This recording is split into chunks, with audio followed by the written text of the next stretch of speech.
Antibodies are the major defense system of the immune response, which allows us to survive in a complicated world full of microbial pathogens. We think of antibodies as being protective. That's certainly the case. We know they can be pathogenic. They're the cause of autoimmune diseases like lupus and arthritis.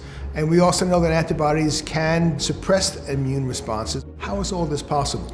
How does the antibody do all these diverse functions? It seems contradictory. My name is Jeff Ravetch, and this is the Laboratory of Molecular Genetics and Immunology. We study the back end of the antibody. That's been our approach to understand the diversification of antibody. We've understood things now that I think have surprised our colleagues and have led to new therapeutic approaches. Graduate students and postdocs are the engines that drive the research in the laboratory. The single most important quality, of course, is the ability to think independently, analyze a problem, and offer an approach to solve the problem. Technologies will change, fields evolve. The critical component has to be the ability to think critically and be the harshest critic of your own work, so that you understand what the limitations are and that you do the work to conquer those limitations.